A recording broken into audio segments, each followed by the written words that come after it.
Welcome to another video dear students. ठीक है, हम चैप्टर 3 के वर्ड प्रॉब्लम्स कर रहे थे इससे पहले वाले पार्ट में, तो हमने ऑलरेडी 4-5 टॉपिक्स कवर किए।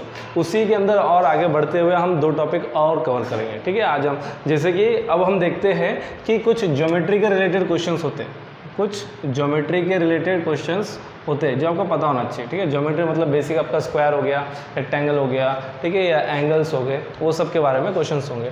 और कुछ होते हैं जो स्पीड, डिस्टेंस और टाइम के ऊपर बेस्ड है, स्पीड, डिस्टेंस एंड टाइम के ऊपर बेस्ड है। ठीक है, तो ऐसे कुछ और क्वेश्चंस हमको पूछे जाते हैं एग्जाम में, तो हम देखते हैं कि उनको कैसे डील करना है। ठीक है, एग्जांपल ले लेते हैं। ज्योमेट्री में तो जो भी है आपको पता होना चाहिए कि भाई पेरीमीटर ऑफ रेक्टेंगल क्या है, एरिया ऑफ रेक्टेंगल क्या है, पेरीमीटर ऑफ स्क्वायर क्या है, जो फॉर्मूलास है, कॉम्प्लीमेंट्री एंगल्स क्या होते हैं, सप्लीमेंट्री एंगल्स क्या होते हैं, सब बेसिक्स आपको पता होना चाहिए। ठीक है, तो हम देखते हैं, अगर क्वेश्चन देखा जाए तो एक हम ले लेते हैं एग्जाम्पल ज्योमेट्री बेस्ड में। एक्सरसाइज 3.2 में 5th वाला, एक्सरसाइज 3.2 में 5th क्वेश्चन हम देख लेते हैं। ठीक है, इसमें लिखा हुआ है, एक्सरसाइज 3.2 का 5th क्वेश्चन में लिखा हुआ है half the perimeter of a rectangle. तो यहाँ पे रेक्टेंगल की बात हो रही है। ठीक है, half the perimeter of a rectangle. Geometry based questions में देख रहे हैं हम एक्सरसाइज 3.2, एक्सरसाइज 3.2 में आपका जो क्वेश्चन नंबर 5 है, क्वेश्चन नंबर 5 है। वीडियो पॉज करो, पहले क्वेश्चन रेडी करो। ठीक है, half the perimeter of a rectangular garden whose length is 4 metre more than its width is 36 metre. तो एक रेक्टेंगल में आपको क्या पता है, रेक्टेंगल के डायमेंशंस क्या होते हैं, एक होता है लेंथ और एक होता है ब्रेथ। ठीक है, तो हम क्या करेंगे, सिंपल से हम let the length be x बोल देंगे, let the length be x metre and let the breadth be y metre. यहाँ पे क्या बोल रहे हैं इन लोग, क्वेश्चन में बोला है half the perimeter of a rectangle whose length is 4 metre more than its width. तो लेंथ क्या है, ब्रेथ से 4 ज़्यादा है। तो अब मैंने कल भी बताया था x और y के उसमें कंपैरिजन करोगे पिछले वीडियोस में, x इज़ 4 मोर मतलब इसका 4 ज़्यादा है, तो हमको क्या करना चाहिए, इसको 4 दे देना चाहिए, तो दोनों इक्वल हो जाएगा। So we can say x minus y is equal to 4। This is our equation 1। Simple सा क्वेश्चन बन जाता है। ठीक है, आप रेक्टेंगल देख रहे हो तो रेक्टेंगल में लेंथ और ब्रेथ होता है, तो लेंथ को हमने x माना, ब्रेथ को हमने y माना, हमको वही चीज़ ढूंढना है, तो उसी को x और y माना। लेंथ इज़ 4 मोर, लेंथ क्या है, 4 ज़्यादा है, तो ब्रेथ 4 कम है, तो ब्रेथ को हम +4 दे देंगे तो दोनों इक्वल हो जाएंगे। तो मैंने ब्रेथ को +4 कर दिया तो दोनों इक्वल हो गए। अब ये y इस साइड आ गया तो x minus y is equal to 4। This is our equation 1। अब क्या बोला है, half the perimeter is 36, half the perimeter. Perimeter of rectangle क्या होता है, पेरीमीटर पढ़े हम, पेरीमीटर का फॉर्मूला आपको पता होना ही चाहिए, 2 × L + B। तो क्वेश्चन में बोला कि half the perimeter, half the perimeter मतलब क्या, पेरीमीटर का आधा, पेरीमीटर का आधा कितना है, 36 मीटर। नाउ हाफ इंटू ये जो फॉर्मूला है 2 × L + B is equal to 36, 2 2 cut जाएगा। ठीक है, L + B, L को हमने x माना, B को हमने y माना, so x + y is equal to 36। ये बन गया आपका इक्वेशन 2। 2 इक्वेशन बन गए, सॉल्व कर लेंगे तो x भी मिल जाएगा, y भी मिल जाएगा, तो ये हो जाएगा हमारा लेंथ और ये हो जाएगा हमारा ब्रेथ। सिंपल था। तो ज्योमेट्री में यही रिलेटेड क्वेश्चंस पूछे जाते हैं। ठीक है, एक और क्वेश्चन है हमारे पास एंगल के रिलेटेड है, वो आपको एक्सरसाइज 3.3 में 3rd क्वेश्चन, 3.3 में 3rd क्वेश्चन में मिल जाएगा। देखो एक्सरसाइज 3.3 में 3rd क्वेश्चन का 2nd वन, वो भी देख लेते हैं। ठीक है, ये समझ में आया, सिंपल सा रेक्टेंगल था तो हमने लेंथ x मान लिया, ब्रेथ y मान लिया, बोला है कि length is 4 more than breadth, तो लेंथ 4 ज़्यादा है तो ब्रेथ को +4 कर देंगे तो दोनों इक्वल हो जाएंगे। ठीक है, पहला इक्वेशन। और हाफ पेरीमीटर उसने 36 बोला, पेरीमीटर का फॉर्मूला लगा दिए, दूसरा इक्वेशन बन गया। दोनों को सॉल्व कर लो, x y दोनों मिल जाएंगे आपको, लेंथ ब्रेथ दोनों मिलेगी। ठीक है,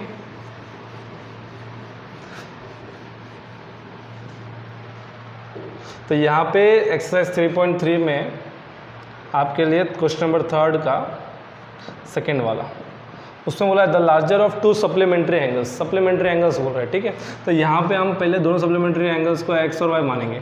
late the larger supplementary angle, let the larger supplementary angle bx and let the smaller supplementary angle. पहले क्वेश्चन को रीड करो, वीडियो पॉज करो, क्वेश्चन को रीड करो तो समझ में आएगा, ठीक है। First understand the question, let the smaller supplementary angle be Y.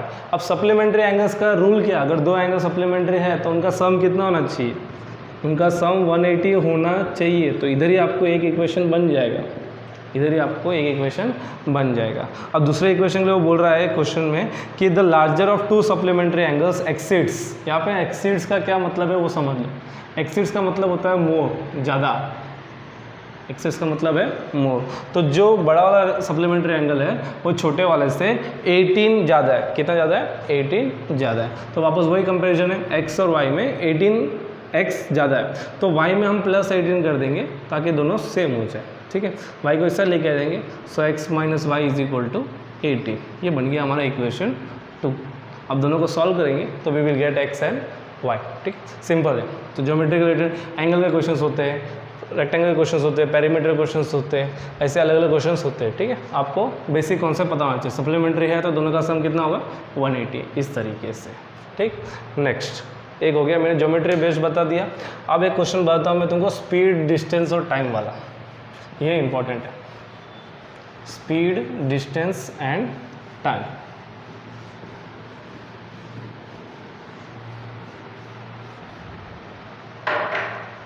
सबसे पहले तो मुझे ये बताओ तीनों के बीच में क्या फॉर्मूला है, स्पीड, डिस्टेंस एंड टाइम। तीनों के बीच में कोई फॉर्मूला है कि नहीं, है ना। Speed is equal to distance by time, distance by time, ठीक है। तो ये हमको मालूम होना चाहिए। अब इंटरेस्टिंग थिंग यहाँ पे क्या होगा, क्वेश्चन में कंपलसरी तीनों में से कोई एक चीज़ तो दिया रहेगा। लेट्स से आपको स्पीड दिया हुआ है, क्या दिया हुआ है, स्पीड दिया हुआ है 20, ठीक है, 20 किलोमीटर पर आवर। आपके पास अभी दो अननोन है, डिस्टेंस भी अननोन है, टाइम भी अननोन है। अगर आप मान लो टाइम को मानते हो x, अगर आप मान लो टाइम को मानते हो x, तो आपके पास दो चीज़ हो गए, क्या हो गए, दो चीज़ हो गए। ये दोनों को अगर आप फॉर्मूला पुट कर दोगे, speed is equals to distance by time, speed 20 है, डिस्टेंस हमें ढूंढना है टाइम x से, तो distance is equals to 20x, तो डिस्टेंस तुमको मिल जाएगा। सो ये चीज़ आप ध्यान रखो, तीन में से एक तो क्वेश्चन में होगा, एक तो क्वेश्चन में होगा, एक को आप x मानोगे, x या y जो भी आप मानोगे, ठीक है। तो दो आपके बन जाते हैं, एक को तो आपको मानना ही है x और y, तो एक आप मानोगे और एक गिवन है, दोनों को यूज़ करके तीसरा चीज़ हम ढूंढेंगे, इस हिसाब से क्वेश्चन सॉल्व होगा। ये लॉजिक है, मतलब बेसिक लॉजिक है कि किस हिसाब से क्वेश्चन को सॉल्व करना है, ठीक है। तो चलो इसके ऊपर एक क्वेश्चन देखते हैं। स्पीड, डिस्टेंस और टाइम पे तुम्हारे लिए एक क्वेश्चन है, एक्सरसाइज 3.5 का 4th का 4।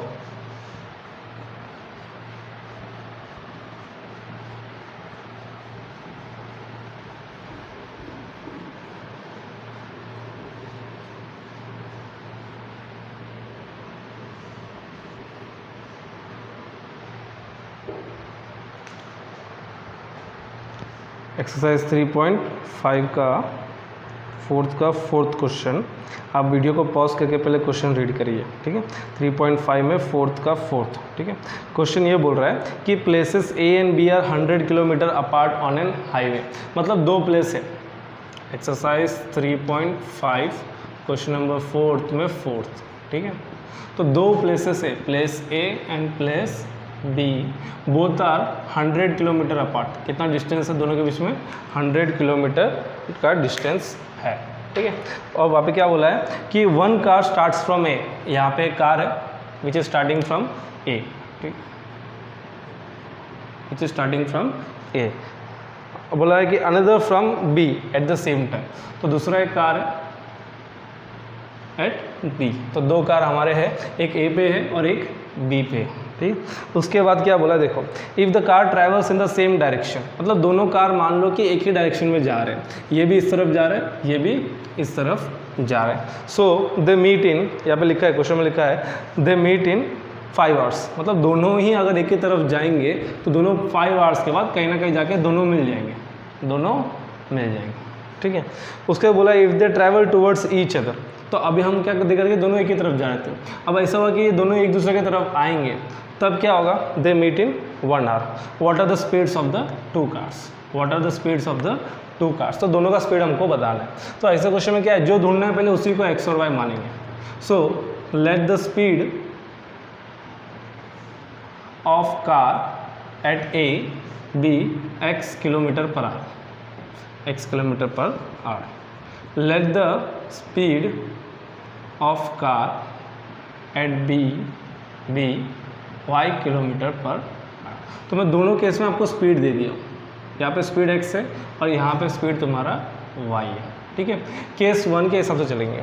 केस 1 क्या बोल रहा है आपको, केस 1 कि अगर दोनों एक ही डायरेक्शन जाएंगे तो कितने देर बाद मिलेंगे, 5 घंटे बाद मिलेंगे, 5 आवर्स। तो अगर केस 1 में देखा जाए तो जो कार ए पे है उसका स्पीड x है, उसका स्पीड x है और उसका टाइम 5 है, उसका टाइम 5 है। देखो मैंने बोल दिया तुमको स्पीड है आपके पास x, टाइम है आपके पास 5, दोनों को यूज़ करके आपको डिस्टेंस ढूंढना है। So what is distance, distance is speed into time.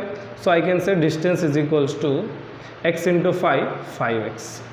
तो कार ए ने कितना डिस्टेंस कवर किया होगा, 5x। वैसे ही जो दूसरा है car at B, car at B, ठीक है, उसका स्पीड है y, उसका स्पीड है y और उसका भी टाइम लगेगा आपको 5 आवर्स। दोनों 5 घंटे मिल रहे हैं, मतलब 5 घंटे ये भी चलेगा और 5 घंटे ये भी चलेगा। तो डिस्टेंस क्या है हमारा, स्पीड इंटू टाइम, तो दैट इज़ 5 इंटू वाई, ठीक है। तो 5 घंटे में जो कार ए पे है उसने x डिस्टेंस कवर किया और जो कार बी पे है उसने y डिस्टेंस कवर किया। अब बताओ दोनों मिल रहे हैं, दोनों मिल रहे हैं, मतलब ऑब्वियसली बात है जो कार ए पीछे चल रहा था वो बी को मिल चुका। मतलब क्या हो रहा है कि इसने ज़्यादा डिस्टेंस कवर किया। कितना ज़्यादा डिस्टेंस कवर किया होगा, ऑब्वियसली 100 किलोमीटर ज़्यादा डिस्टेंस कवर किया। किसने, ए ने। तो इसके पास 100 ज़्यादा है। इक्वेट करने के लिए क्या करेंगे, इसको हम प्लस 100 दे देंगे। तो हमारा 5x is equals to 5y plus 100। इसको इससे ले लेंगे, 5x minus 5y equals to 100 बन गया हमारा पहला इक्वेशन। केस 1 ही लिया मैंने अभी, जहाँ पे हम देख रहे हैं कि दोनों एक ही तरफ जा रहे थे, ठीक है। अब केस 2 लेंगे। अब हम क्या करेंगे, केस 2 लेंगे जहाँ पे दोनों एक दूसरे के तरफ आ रहे हैं, दोनों एक दूसरे के तरफ आ रहे हैं। तो जब एक दूसरे के तरफ आ रहे हैं तो कितने देर में मिल रहे हैं उन लोग 1 घंटे में मिल रहे हैं, ठीक है। Time is 1 hour. वापस जो कार ए पे है उसका स्पीड x है और उसका टाइम 1 है, क्योंकि 1 घंटे के बाद मिलने वाले हैं। तो डिस्टेंस क्या हो जाएगा, speed into time, speed into time, तो इसका हो जाएगा 1 इंटू x। वैसे ही ये जो दूसरा कार है जिसका स्पीड y है वो भी टाइम कितना लेगा, 1 आवर लेगा। तो उसका भी डिस्टेंस क्या हो जाएगा, स्पीड इंटू टाइम, तो उसका डिस्टेंस हो जाएगा y। अब देखो a और b दोनों के बीच में कितना गैप था, 100। दोनों एक दूसरे की तरफ आ रहे, तो जब मिलेंगे तो दोनों मिलकर पूरा कितना कवर कर लिया, 100 कवर कर लिए। तो दोनों का डिस्टेंस जो है x plus y is equal to 100। ये बन गया आपका इक्वेशन 2, ठीक है। ये थोड़ा बहुत आपके लिए डिफिकल्ट होगा, लेकिन आपको समझना है, थोड़ा स्पीड, डिस्टेंस और टाइम का जो कॉन्सेप्ट है उसको अच्छे से समझना है। 2 प्लेस है, ए प्लेस बी प्लेस, दोनों हाईवे पे है और दोनों के बीच में गैप जो है 100 किलोमीटर का है। दोनों के बीच में जो गैप जो है 100 किलोमीटर का है। 2 कार है, एक कार ए पे, एक कार बी पे। दोनों का स्पीड नहीं मालूम, हमको पता करना है, ठीक है। तो इसलिए मैंने स्पीड इसका एक्स दिया और इसको स्पीड हमने वाई दिया। अब क्वेश्चन बोल रहा है कि अगर दोनों एक ही तरफ चलेंगे, दोनों एक ही डायरेक्शन में चलेंगे तो 5 घंटे के बाद मिलेंगे। तो ये 5 घंटा क्या है, हमारे लिए टाइम है, क्या, तो टाइम दे रहा है वो। तो केस 1 अगर हम लेते हैं, मैंने ए पे जो कार है उसका स्पीड मान लिया x। अब मुझे पता है कि 5 घंटे इससे चलाना है, तो टाइम है 5। तो स्पीड भी मालूम है, टाइम भी मालूम है, तो हम डिस्टेंस ढूंढ सकते हैं, that is speed into time. तो ये जो ए पे जो कार था वो 5x डिस्टेंस तक गया, ठीक है। वैसे ही बी देखते हैं, बी का स्पीड है y और उसका भी टाइम हमने लिया 5 आवर्स, क्योंकि क्वेश्चन बोला कि 5 घंटे बाद दोनों मिलेंगे। दोनों चालू किए चलना, तो दोनों चल रहे हैं और दोनों 5 घंटे तक चलेंगे, ठीक है। तो speed is y and time is 5, तो इसका डिस्टेंस हो जाएगा 5y। अब सोचने वाली बात है कि ए और बी के बीच में तो गैप है 100 का, दोनों ने चालू किया एक ही डायरेक्शन में और दोनों मिल गए। मतलब क्या है कि ए ने ज़्यादा डिस्टेंस कवर किया ना, कितना ज़्यादा डिस्टेंस कवर किया होगा, 100 किलोमीटर। तो इसीलिए हम बोलते हैं कि ए के पास ज़्यादा डिस्टेंस है, तो 5y को हमने प्लस 100 कर लिया ताकि दोनों इक्वल हो जाए। अब हम इसको सॉल्व कर लेंगे, इसको सॉल्व करें तो एक इक्वेशन बन गया। दूसरे इक्वेशन के लिए हमने क्या किया, केस 2 लिया। जब उन्होंने बोला कि दोनों एक दूसरे को मिल रहे हैं, दोनों एक दूसरे के तरफ आ रहे हैं, ठीक है। तो अब टाइम कितना लग रहा है, 1 आवर लग रहा है। तो स्पीड तो वही रहा तुम्हारा x और y, टाइम 1 है, टाइम 1 है, 1 घंटे के लिए दोनों गाड़ी चलेंगे, तो इसका डिस्टेंस कितना होगा x और इसका डिस्टेंस कितना होगा y। अब सोचने वाली बात है कि दोनों यहाँ से a यहाँ से चालू कर रहे हैं, b यहाँ से चालू कर रहे हैं, तो जब दोनों आके टकराएंगे या रुक जाएंगे आमने सामने, ठीक है, तब दोनों ने मिलकर कितना डिस्टेंस कवर किया होगा, 100 किलोमीटर, ठीक है। तो इससे हमारा सेकंड इक्वेशन बन जाता है। आप दोनों इक्वेशन को सॉल्व कर लोगे, दोनों के स्पीड तुम्हें मिल जाएंगे। तो ये था स्पीड, डिस्टेंस और टाइम का रिलेटेड वाला क्वेश्चन, ठीक है। श्योर, थैंक यू, आज के लिए इतना ही।